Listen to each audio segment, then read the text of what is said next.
There's a lot of responsibilities to become a father. It's tough. I mean, you have your good days and you have your bad days. You got to put your bad days on the back burner and try to be the best example for your kids and the best husband you could be to your wife. There's no man better than a man who has a strong woman behind him. And I think that's the story of life a little bit.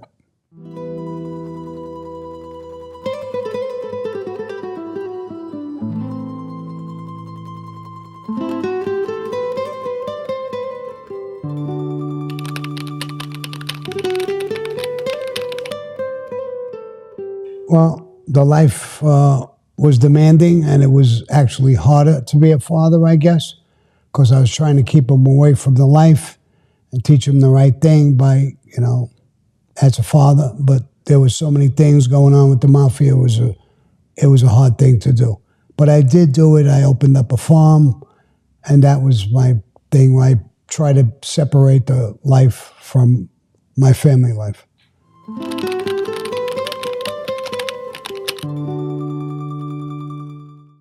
Yes, I think a father did save me. I mean, in a lot of different ways.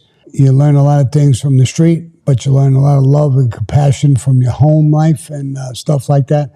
So I think it's the combination of things that saved me, saved my life. I probably would have self-destructed. I was on a wrong path. I would have never got off that path or moved from it even a little bit. So I think family life helped me to survive.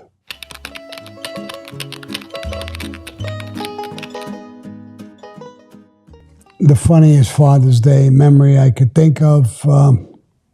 There's so many of them. When I had the farm, watching my kids ride a horse or get thrown from a horse or riding mini bikes and stuff like that, there were so many moments that were, just funny. Me and my son got busted when we were in Arizona, and we were in the same prison. We were on a different tier. I know he was on a tier way on the other side. I used to yell to him. He used to yell back. And it broke my heart that I couldn't be with him.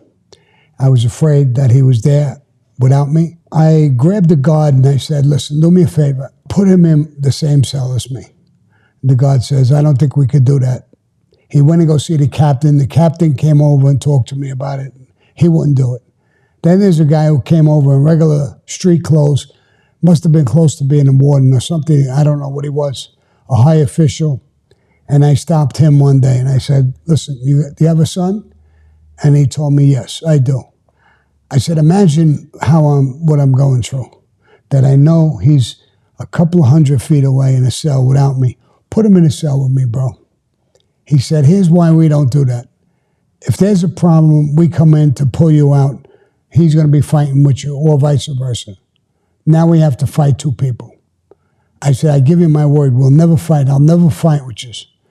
I won't let him fight with you. I just let him be with me. He did that. I was real happy. And the first night we went to bed, I never realized my son snores like a fucking bear. Like unbelievable. I've never heard anything like it in my life. The guy passed 2 days later or 3 days later, and he says, Sammy, how's it going? I said, get him the fuck out. Go put him back where he was. He said, why? I said, he snores like a fucking animal. I can't go to sleep, bro. He started laughing. He said, are you sure? But I kept him in the cell with me. I said, no, all right, leave him here. Put things in my ears to not hear the snoring. But a day or two later, I was moved to another prison. And I left him in that cell. I prayed to God, don't give him a cellie because the guy will wind up killing him or choking him to death. I can't believe how he snores. But that's something I'll never forget.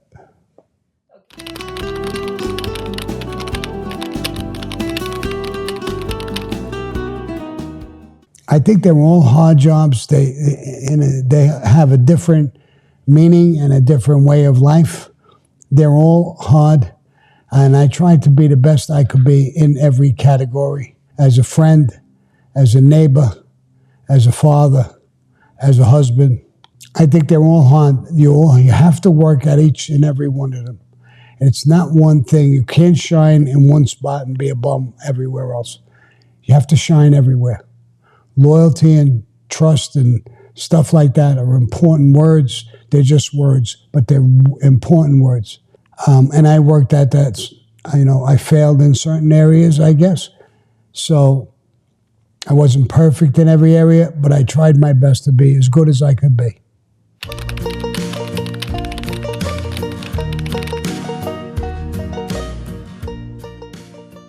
I mean, there were so many proud moments that my kids were, baptized, confirmed, my daughter's Sweet 16 party. Watching them grow up, there's so many different issues that were just proud moments for me.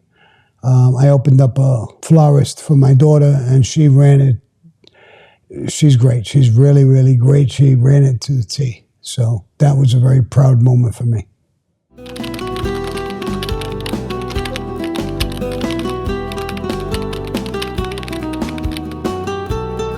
There's so many memories of my father. We owned a home in Lake Ronkonkoma in Long Island. We used to barbecue and go to the lake and have fun. I mean, he was a great man. I started a jelly apple business, and he worked like a dog to try to help me make it. And there's so many great memories of him. Other than my own father, I think Tato, to me, was a guy I got to love and care for the same as I loved my father. He was great. He was always there for me. I grew up with his son, Charlie Boy, and I almost felt that me and Charlie Boy were both his sons. And he was great in every way.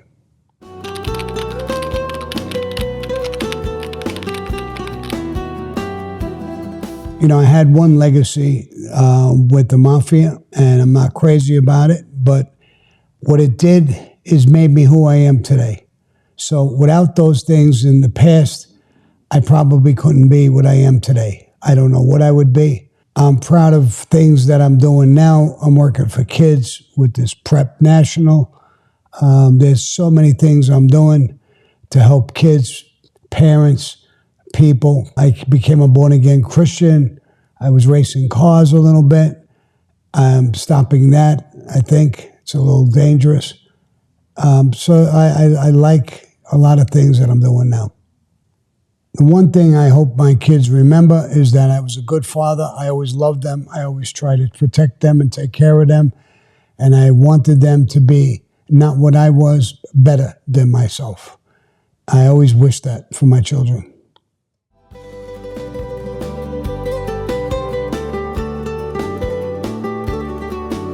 To all you guys who are fathers, you know exactly what I'm talking about and how I feel. I'm sure that 99% of you feel the same way. I went through the same horrors and fights and problems and medical issues and so on and so forth. And it's heartbreaking, and it's hard as fuck to be a father. There's no question about it. But you're never going to find, think about it, a love like that. I used to love Marilyn Monroe. Nothing like I love my son, my daughter, my family. It's a pure, pure love. Sometimes it goes upside down, but it never goes away. No matter how hard the problem is between you and your son or you and your daughter, that love you can get mad and pound your feet and pound your hands on a table, but that love just never goes away. It's a strong bond and a strong love that I've had all my life. When I was mad, there's a couple of times I used to tell my ex-wife, we should have got a receipt when we got them. She says, what are you talking about?